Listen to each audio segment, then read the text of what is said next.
Welcome to Hardcourt Honeys, where we take our full court NBA hottest takes, and we got featuring Jade and Penny with your moderator TJ, who will just try to keep control with these two while we go with our takes. So we'll just hop right to it with the NBA trade deadline. So we got some big ones coming through. How did you guys react with the trade deadline? Were you glued to the phone like I was? Or Jade, were you glued to the phone? I was watching the jump as the trade deadline got close. Like for the last hour of the deadline. So that's where I got my updates in the last little bit. Awesome. Other than that, I use Twitter mostly. I follow Bosh. Well, Woj is the one to go to. Right. Penny, were you able to follow it? Well, I was able to follow her on Twitter as soon as that Iggy news came on.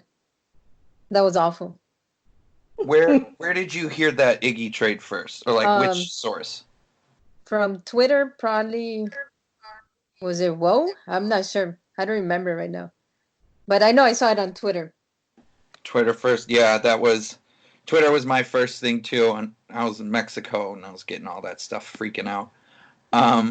So with that trade, we got Miami getting rid of Dion Waiters, because I'm sure you really wanted him. Oh, yeah. He was a waste of time and money. Yeah. So Justin Winslow and James Johnson to the Grizzlies for Iggy. And then my Timberwolves then joined in, and we traded for Johnson, and then for our center Gorgie Jane. So, and then what was the continuation with the deal with Iggy? Did they Penny? Was there some kind of extension? Yeah, 2-year extension, $30 million. $30 million, which is not good. He's not worth $30 million at all. So much money. My goodness. I don't understand. He's filthy rich and is not even going to play that much. What about playoff time, though? Are they just saving him then? Yeah, they're going to need him on defense for sure. That's all he can do now. He can't do much on offense at this age. And I don't see him being worth $30 million in defense for the next 2 years. Yeah. I don't know what Pat Riley was thinking, but hey.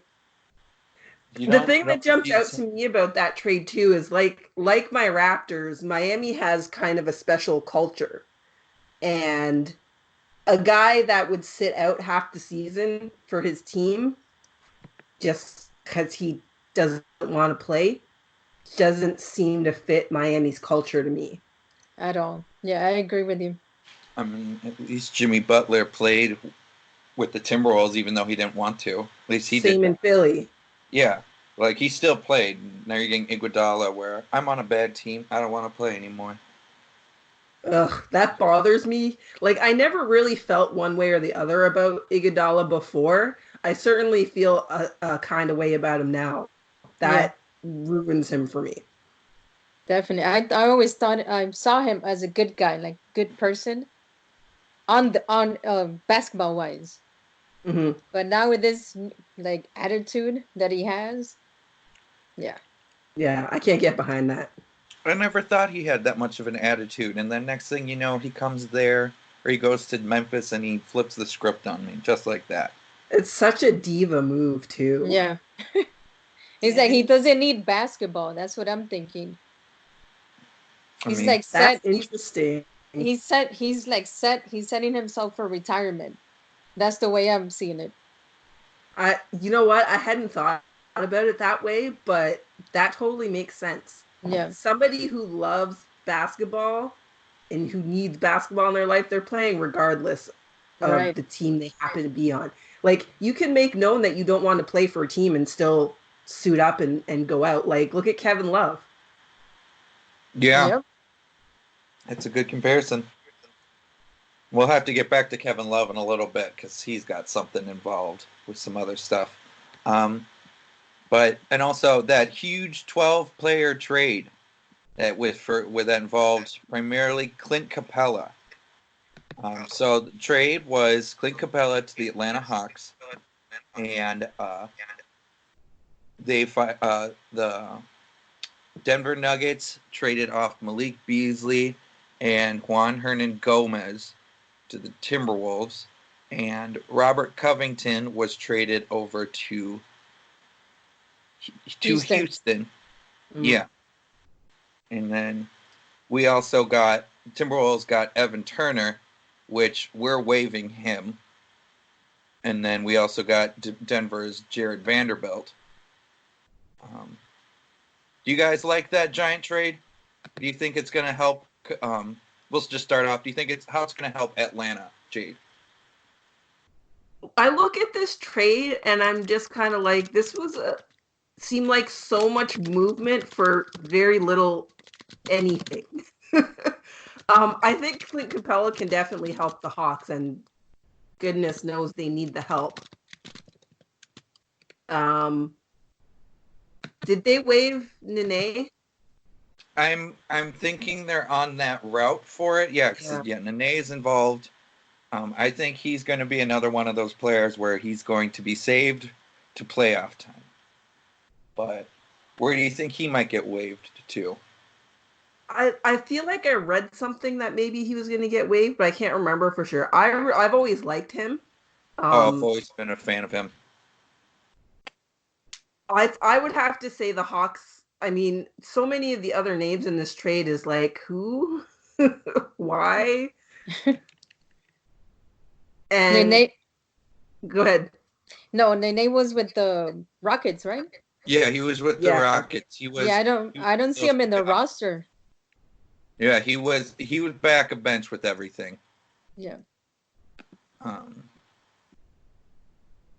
Which do you think Clint Capella's fitting that team's needs right now, Penny? Yeah, he could definitely help that team. Definitely. Is it a right away thing, or are they already knocked out for the playoffs? Because they're hovering around that. Do you think he could help that team turn around? Most definitely, but not in the playoffs. He could help them out next year for sure. Next year, do you see then? See them making the playoffs then for next year, or are they still going to miss it? Yeah, they're still going to miss it. I don't see any much improvement. And okay, so then it would have to be a lot of improvement for them, and like I think it's just as likely that he's a piece that they picked up that they're going to turn around in the off season. Turn around and just flip it. Okay. Yeah. And I don't know. I think part of the Hawks' problem is they don't have an identity, much like the Knicks. Like, they're moving pieces around, but are they picking up pieces with a purpose or just for the sake of picking up pieces? Well, at least Atlanta's got young. New York, who knows with them? Yeah, but when I think about young, I also think about Booker out in Phoenix, and it's kind of the same thing. Like, yeah, they've got a player that puts up the points, but what are they doing around him? Like, is there an intent? Like, do they have a plan? What are they doing? Good question. Which Booker made the All-Star team now. Yes, which is awesome. Which good for him. Yep. He was some that. I mean, I'm bummed out that Damian Lillard won't be in there because I was excited for that. But I'm happy for Booker. I'm happy for Booker. Yeah, I think if Trae Young was in, Booker definitely deserved to be in. Yeah. Yeah, that's a definite. Well, wasn't Trae voted in as a starter though? Yeah, but still, like that to me says that the starting stuff needs to be changed too. Oh, okay. Yeah, that system needs to be rearranged, and I think everyone kind of agrees with that. Yeah. Also, with the Rockets trading away like all their big guys, they get Robert Covington coming in at 6'7". Jade, what is their plan with this short lineup? What is it going?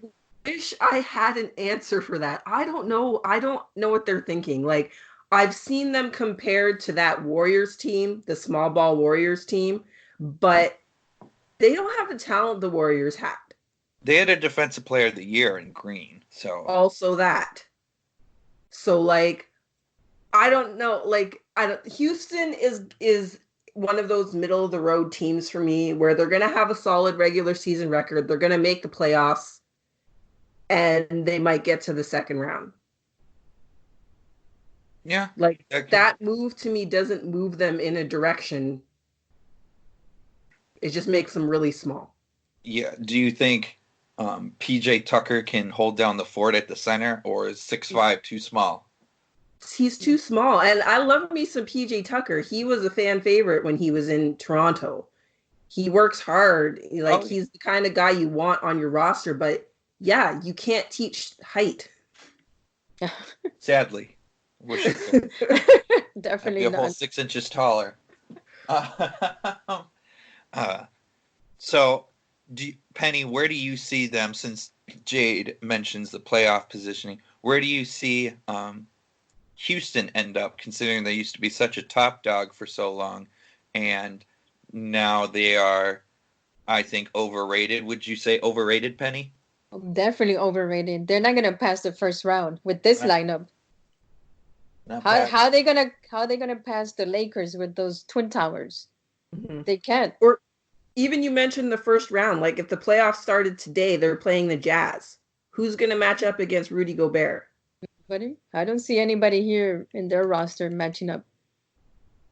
No, that was a trade that they really rely on that D'Antoni system, which great regular season teams, but he's only gotten the Western Conference Finals and nothing more. I get that he's a good coach, but I've never liked his style. Yeah, neither did I. Yeah. They need to change the whole team. They need to trade everybody because it's not working, obviously. It's not been working for years. Yeah, after that Western Conference Finals year with Harden and Chris Paul, it's just kind of gone downhill since. Yeah. I think they should move on from James Harden. He's doing great regular season points and everything else, but they're not advancing with him. Really? So then, Penny, where would you want to see him go then to? Personally, I don't like the guy, but but basketball wise, I'm not sure. I was literally gonna say I wouldn't wish James Harden on anyone. Where would he? The question is, where would he fit well? And I feel like a D'Antoni team is really the only answer to that. Yep. But he hasn't done much with the system. But that's because the entire thing is flawed. It's not because he's not working the system properly. It's because the system is flawed. Yeah. I don't know, but it's not working, so they need to change something. And I think if they need to, they got to blow up the team, get rid of D'Antoni. Yeah, get rid of everybody. Just start fresh. Have him being the second in command assistant coach. Primarily. Honestly, I think that would be, if I was running the Rockets, like if I got hired today, that would be my first step, is to try a different coach. Yeah, definitely. And just to see, because there's been no experimentation of what can we do with a different play style. Yeah, they are one trick pony. Yeah, and that was the process that the Raptors started on that eventually got them to the championship. Even before Nick Nurse, there was the understanding from above to Dwayne Casey that our play style needs to change, and they did that. Mm-hmm. They did, yeah, because either D'Antoni's been great or he's been a complete letdown. Because I remember he's done high-profile teams, Lakers. He made the Suns big time. Mm-hmm. He did the Knicks, which if you touch the Knicks, your career is going to go on maybe not on a decline, but it's going to go pretty shaky for the rest of your time. Well, and he got screwed over with the Knicks too. Yeah. Everybody does. Right? Like, that's the one place where I don't blame him, because a lot of stuff happened when he was there that he didn't want to happen, and the organization never has the backs of their coaches. Right. Front office doesn't trust each other as long as James Dolan's around. No. Which then, speaking of the Knicks, where do they go, Penny? Nowhere with that owner. They're never gonna go anywhere. You think they're gonna be able to rebound from anything? No, I don't see it. They have to change the ownership. Otherwise, it's gonna be the same thing year after year. Nothing's gonna change. I mean, 20 years now. Yeah. Right? It's been 20 years since Dolan took over the Knicks. And it's They've made like, playoff we need more twice. evidence than that. He's like the opposite of Mark Cuban. Yeah. He's the polar opposite of Cuban. Yep. Yeah. I was laughing about it because they hired someone that they're comparing to what Drake does with the Raptors. Right. Who's talking about, oh, we need to rebrand the Knicks. And I'm like, what the F do you think rebranding is going to do for you? Like, rebranding does nothing if you're not changing the people in their positions internally. And by people, I 100% mean one person. Oh, yeah. Who's the one person they can't change. Right. That's the unfortunate part. Can't change that. But, oh, right. I didn't know Gibson was on the Knicks. Wow. Yeah, they had like 4 power forwards. They do. Bobby Portis.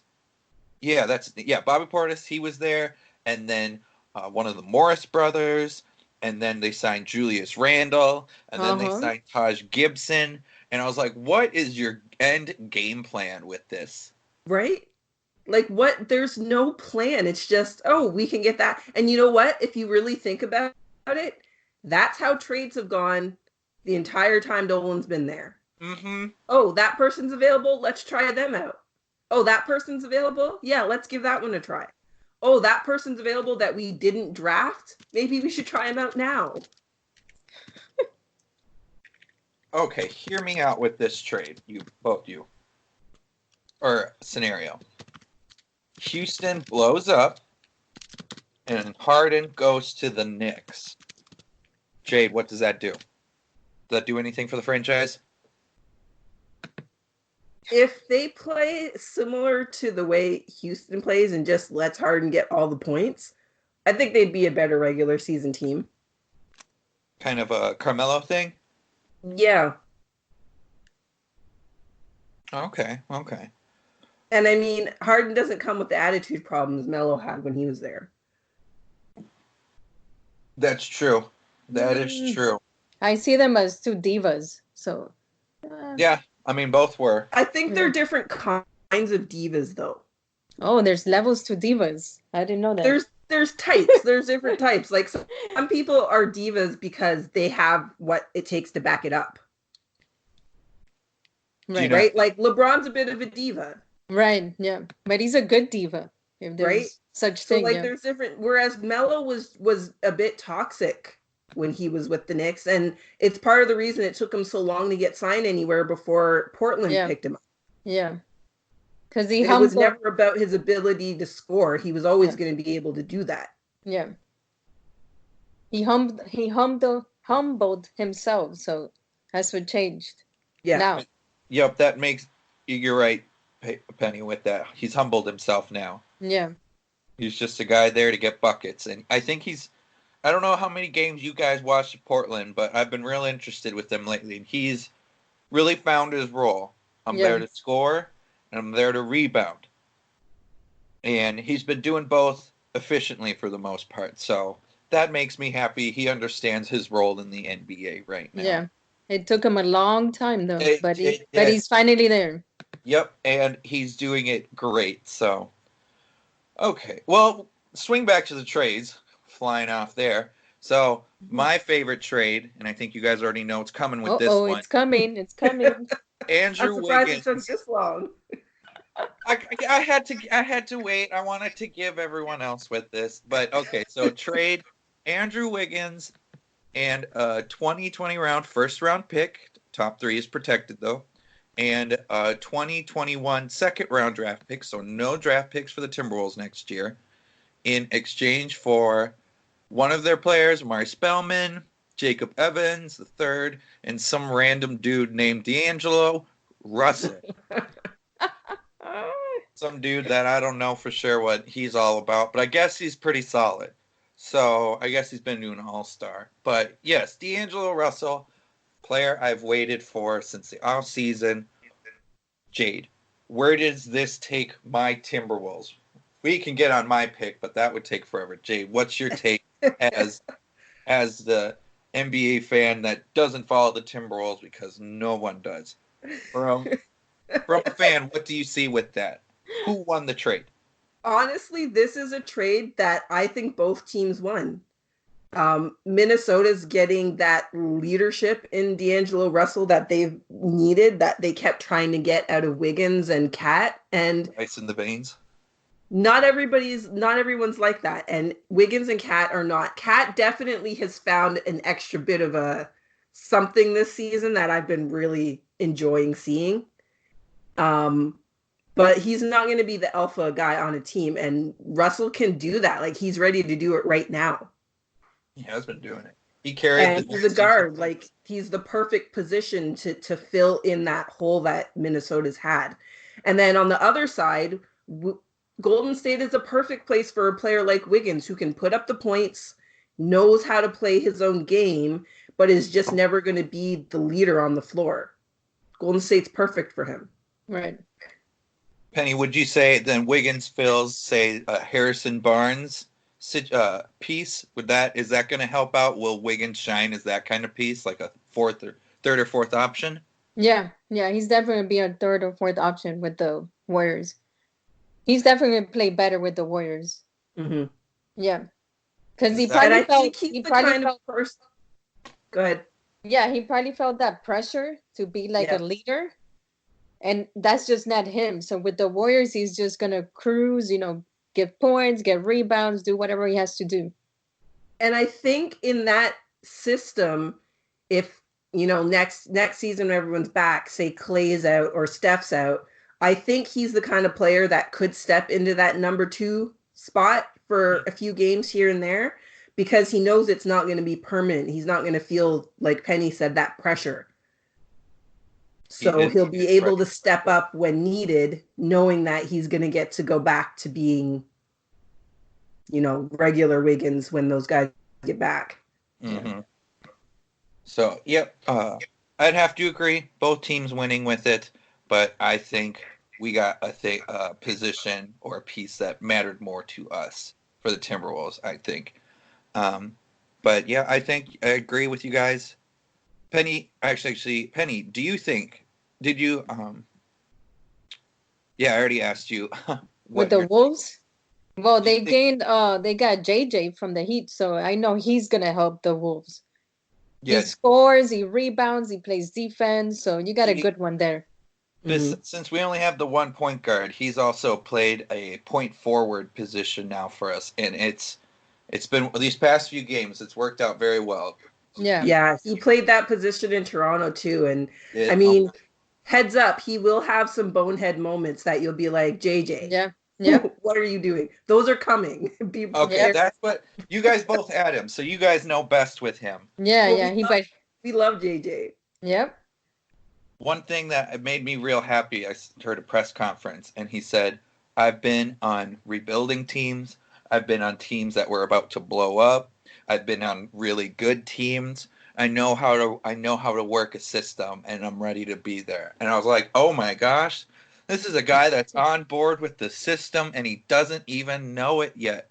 Yep. I'm on board with that. He's a solid personality for a locker room, on top of being pretty good on the court. He's a good guy to have around. He's also a good protector. He's got that mixed martial arts record and that kickboxing record.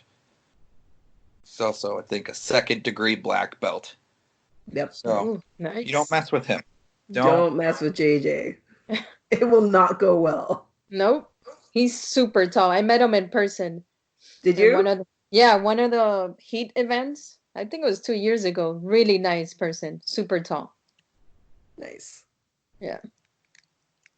So since Heat are losing James Johnson, so you guys are also losing or trading away Justice Winslow, Penny.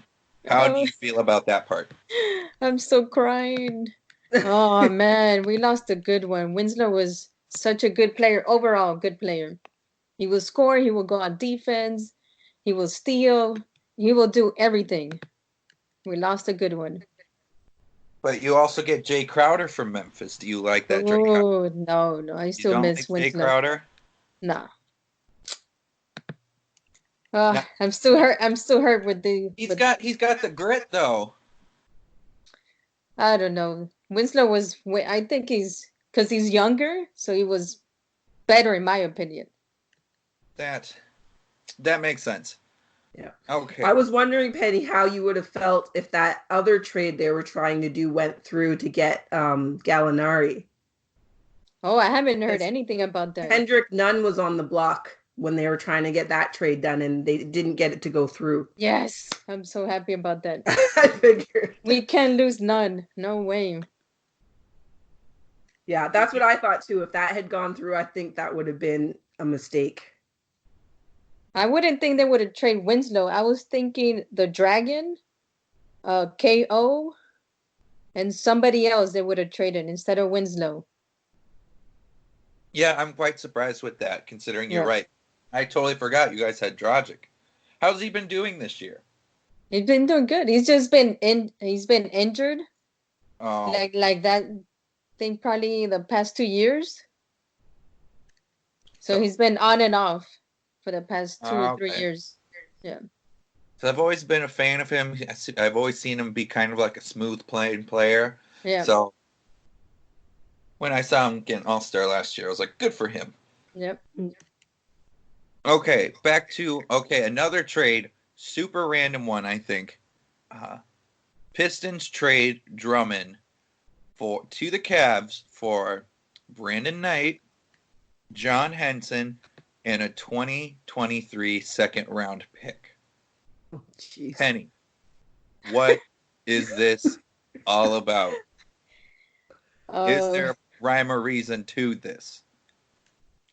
Well, Drummond's gonna help definitely, but the Cavs are not gonna do anything, regardless if they got Drummond. Nothing's gonna happen to them now or in the next 2 years. Why do you think the trade went down? Like, this seems a very random situation because both those teams are kind of trying to find identity. Right. Pistons now just have old and injured Derrick Rose and Blake Griffin, whom one of them's not even playing right now. Probably nobody else wanted Drummond. Well, he didn't want to be in Detroit, so that made sense. But probably nobody else wanted Drummond, so the Cavs got him. That's the only thing I could think of. Jade, what do you think how it's going to work with Kevin Love and Drummond together, since those are now the two stars there? Do you think that can form something? No. Cleveland is still in its post-LeBron desert. Right? You know what happens every single year LeBron goes to teams.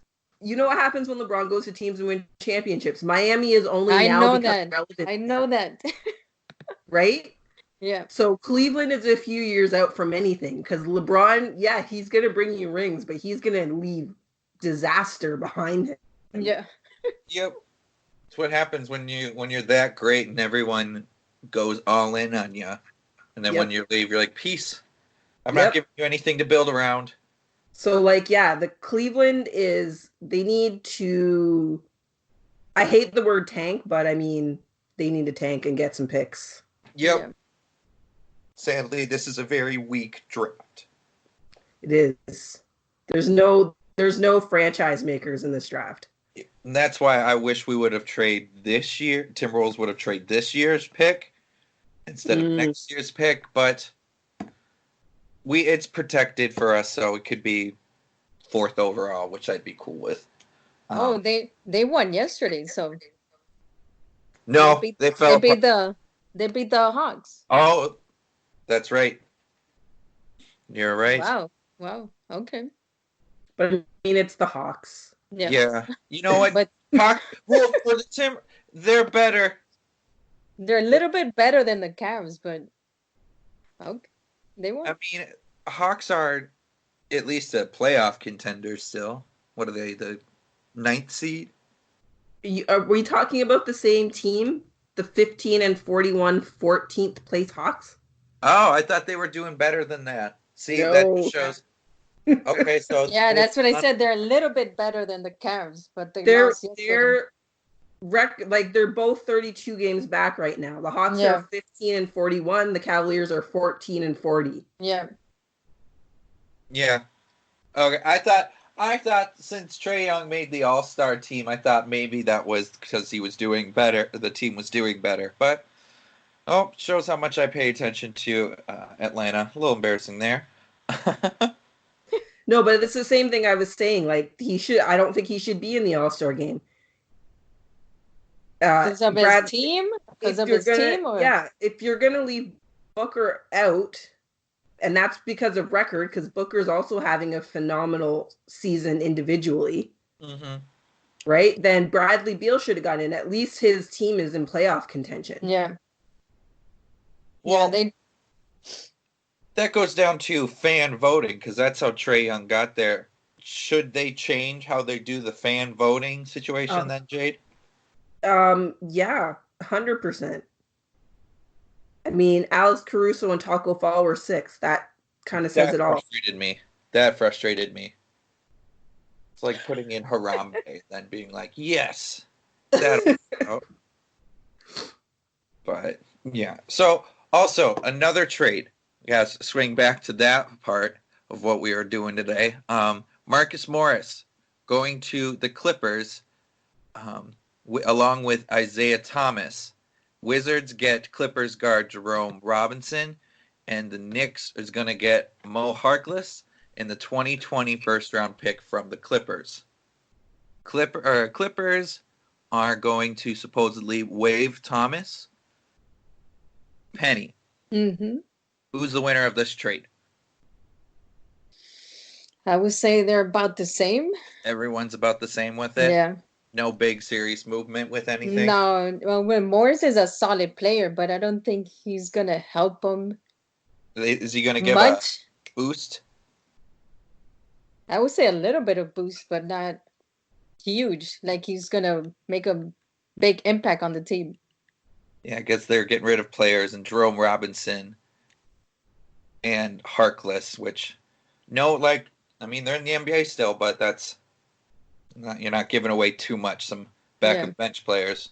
I still think the Clippers they're not going to go to the finals. Ouch. Yeah. Ouch. I'm sticking to my story.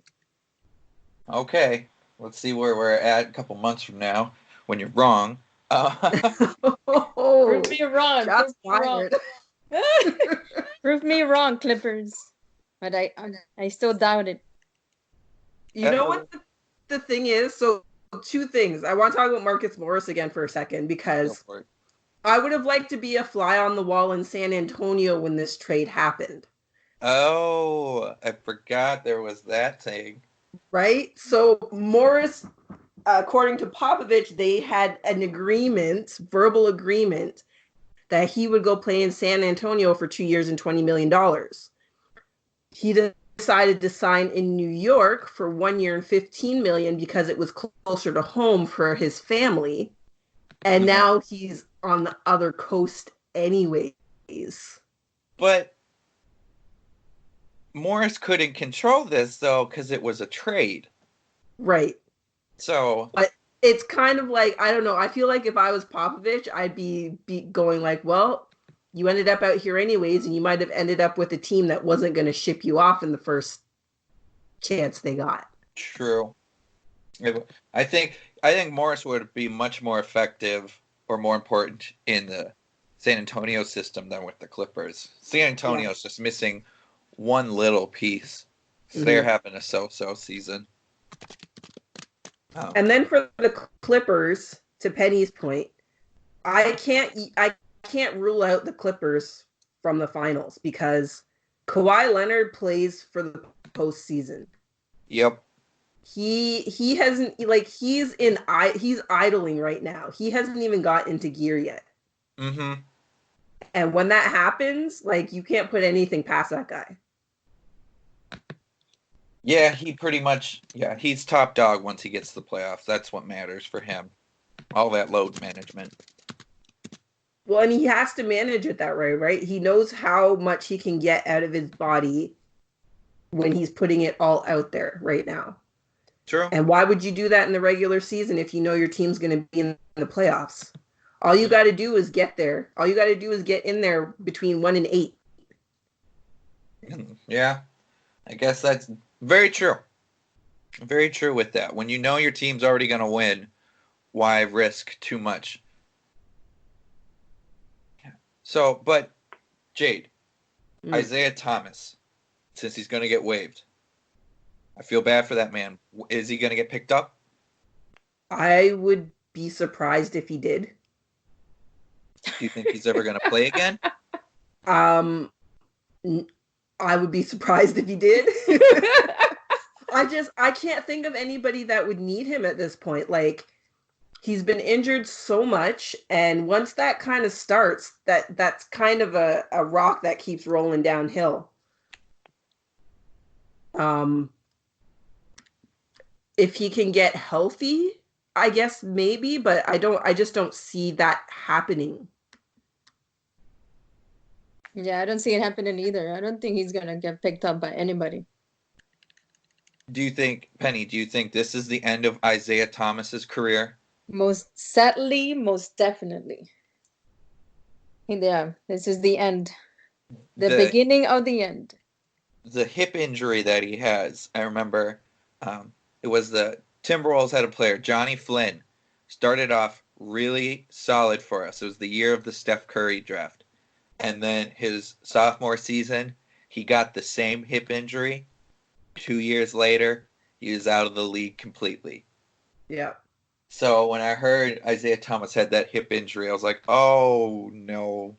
And then he ended up in Cleveland, and I was like, oh, no.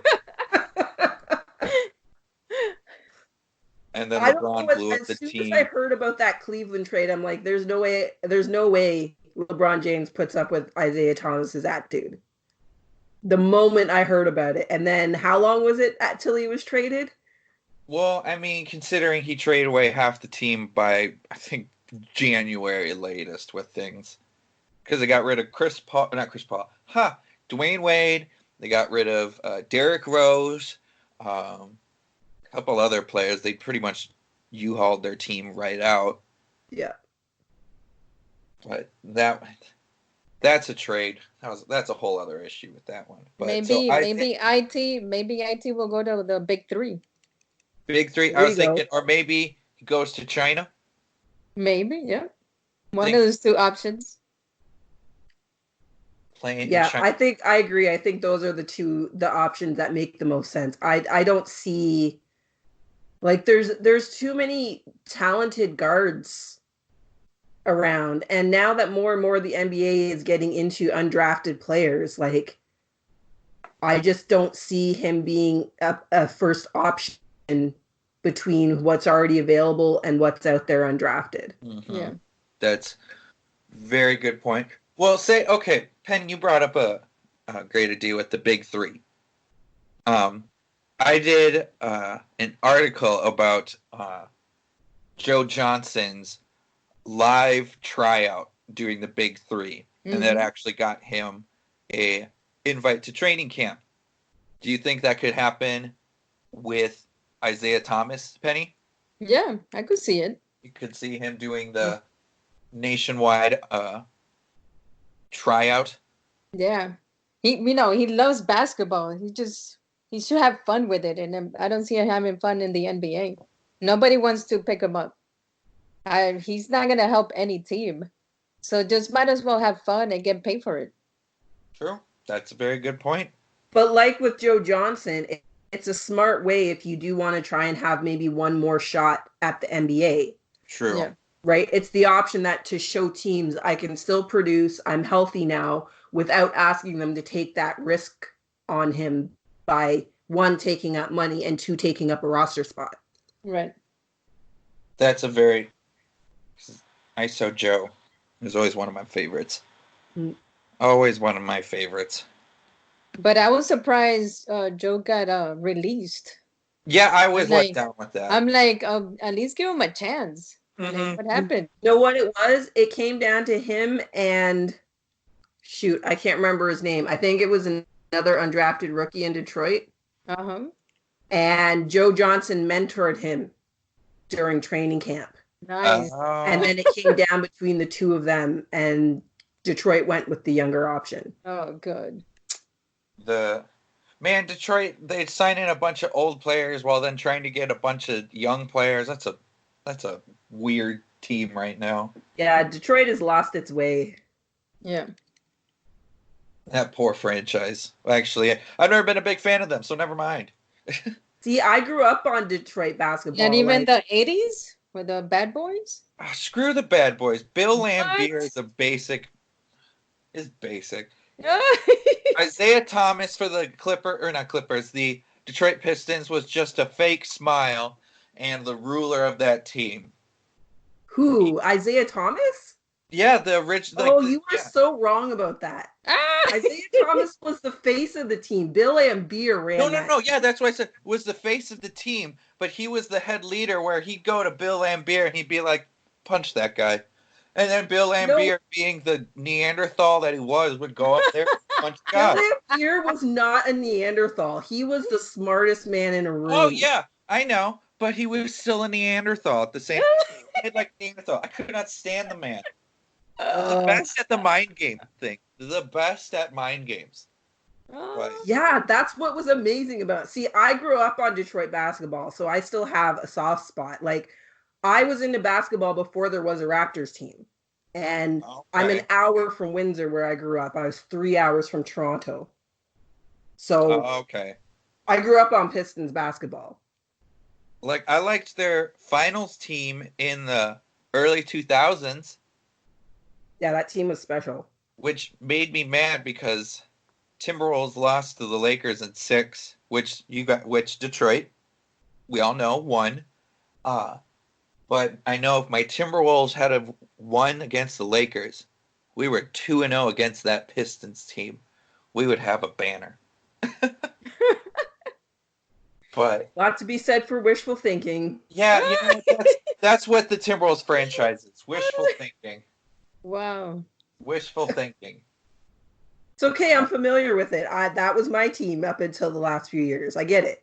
Oh, well, at least you had like great players like Chris Bosh and other players to fill the void, DeMar DeRozan to fill the void. Yeah, but the way some of those players left, Bosh, Carter, McGrady, it was really disappointing.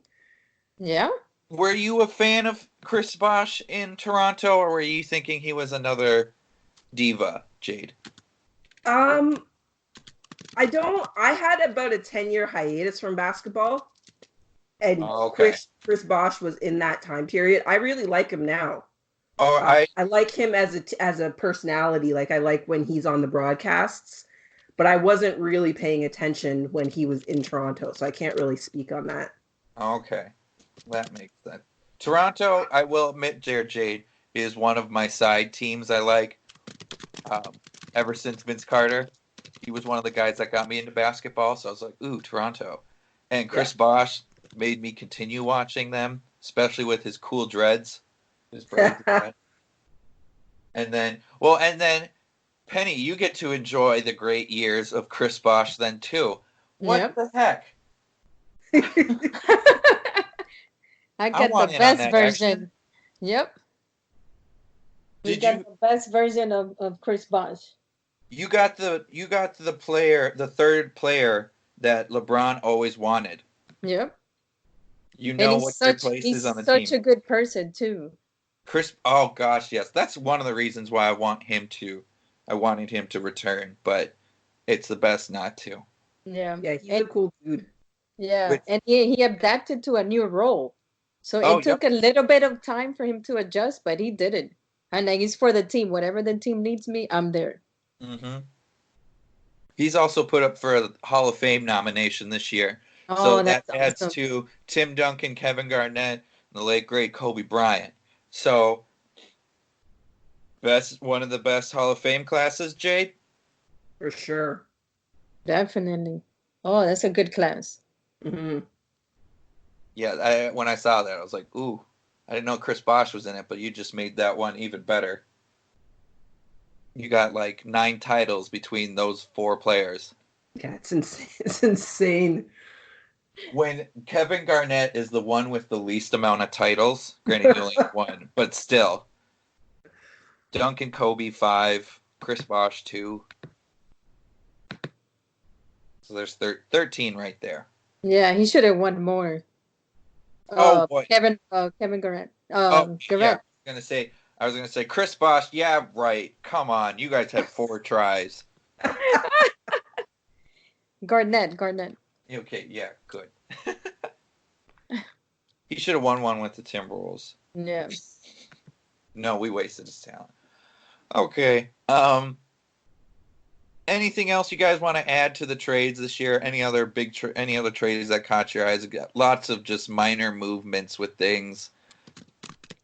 Like Rockets get Caboclo from Grizzlies. So Hawks get Walton Jr. from the Clippers, reserve guard Derek Walton Jr. There's a trade for Alec Burks and Glenn Robinson III to Philly for 3 second-round picks. But nothing too crazy with that. Probably more player movement to save cap. Yeah, I think we covered the big ones. Yep, covered those ones. Okay, Penny, unless you have some final thoughts on the trades, we can swing it over to our fast break questions. Go for it. Okay, so All-Star Weekend is this weekend. So we're just going to do some quick fires on who we got takes for. So, Jade, we'll start off. Team Giannis or Team LeBron? Team Giannis all the way. Team Giannis. Penny, LeBron or Giannis? You know my answer. Team LeBron. Team LeBron. I got to go with LeBron. Granted, I know. Who's the head coach for it, Jade? Just so I can hear you chant it. Oh, you mean Nick Nurse and his coaching staff? Yeah, that's what I thought. Wait for that one. I was really happy because I thought I was gonna have to split, like, because they do the draft now, right? I was like really hoping that Kyle and Pascal didn't end up on opposite teams. And then the coaching staff. So everybody's on Team Giannis for me, so that makes my life easy. Penny, do you know what teams Bam and Jimmy are on? Oh, that's a good question. Let's check. I feel like they didn't end up on the same team. I think they did. But I'm not. Yeah. No. Because I think Bam is. Yeah. They both ended up in the same team. And which team was it? Was that? Okay, I see Bam. They're on Team Giannis. Oh, they're both on Team Giannis. So I guess you're going with LBJ, but they're on Team Giannis. Interesting take. Okay, so we got those take. So then we go rookie sophomore game. Team US, Team World. Penny, who you got? Team USA. Team USA. Jade, who you got? Team World. Team World. So you got Luka versus Trey, because that's pretty much the thing people are going to be paying attention to. I guess then also Zion. I don't know. I would like to see the setting. I would like to see the format for that game change as well. If guys get voted into the actual All-Star game, I think there should be other spots open in the Rising Stars game. That's fair. Okay, so take those 2 players out. Who would you replace them with? Oh, I have to look at the. You'd have to break down some rookies. Okay, that's fair. This is just rapid fire. So, and then so now we go 3-point contest. Who do you guys got? Penny, who do you got? The participants are Davis Bertans, Devin Booker, Devontae Graham, Joe Harris, Buddy Hield, Zach LaVine, Duncan Robinson, or Trae Young. I'm gonna go with Trae Young. Trae Young. Yeah. Jade, who you got? Yeah, I gotta go with Trae Young too. Although I kind of feel like the fact that there's not a Curry in the 3-point contest just removes a lot of the interest for me. Yep. I think the only thing that's really going to grab people is having Young and Booker.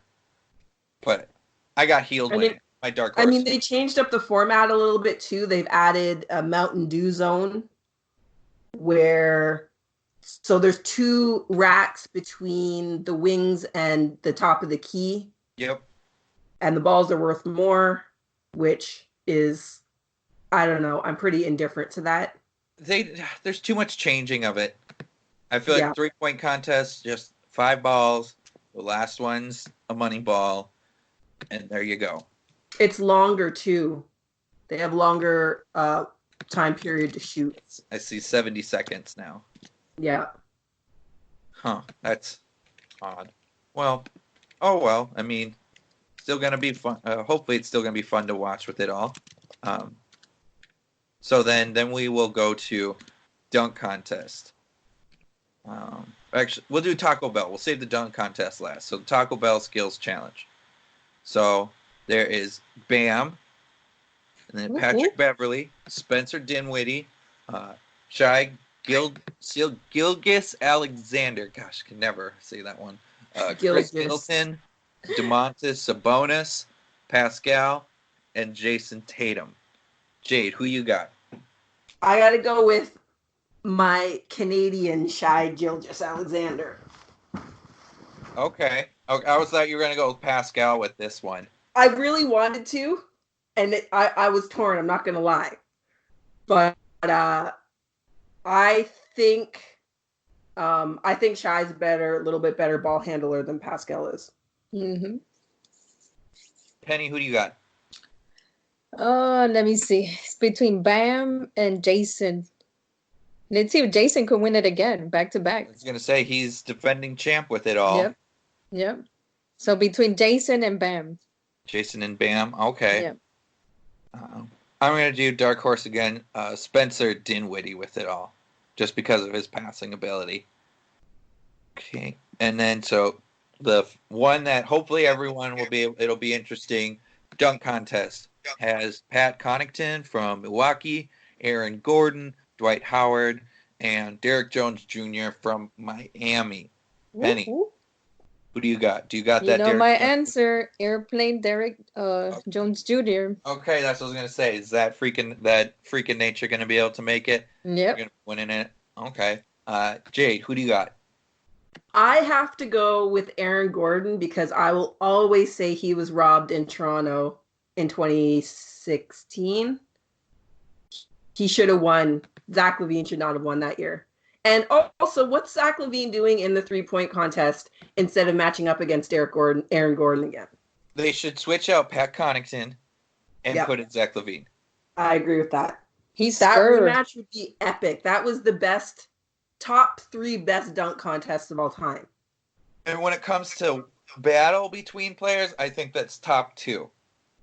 Just be Jordan and Dominique and those 2. I think that's the best rivalry. That was insane. I thought for sure just for creativity alone, but the fact that he was that creative and still did the dunks, I thought Aaron Gordon should have won. That's fair. Zach LaVine just started doing too many free throw line dunks, and I was just like, I get it. You can do it. I'll never be able to do it. But sometimes I'm like, you one-trick pony with it, and I think that's sad where I'm judging a person that can jump 15, 16 feet away from the hoop and still dunk. I can barely hit backboard, so. I could barely hit the net because I'm so short. But I I barely felt hit the it. same way though. Like I appreciated Aaron Gordon's creativity because the athleticism, it was a different kind of athleticism, but it still required athleticism to be able to accomplish that. Yeah. Okay. I'm gonna have to go Derek Jones Jr. Airplane 2. Yep. That's He's just a monster. He's just a monster. He goes so high. It's incredible. He hits a new level with heights. Yeah. Okay. Well, so broke down trade deadline, did our quick fast break questions on the All-Star game. Any final thoughts, you guys, before we sign off for the week? Anything on the trades or All-Star going into it? Jade? I'm good. You're good with it? Penny, you got one other hot take? Yep. You know, Ig is gonna win another ring, right? He's not gonna win. He's not gonna win a ring. He is. He is. On that note, off of that absurd note, I think we're gonna sign off this week, folks. Follow us on Twitter, Instagram. Follow Belly Up while you're at it too. Their Facebook, Instagram, Twitter, all that social media stuff. Also check out other Belly Up podcasts, just as great as ours. So make sure to subscribe, like us, follow us, and finally we'll just give a peace out. See you guys later.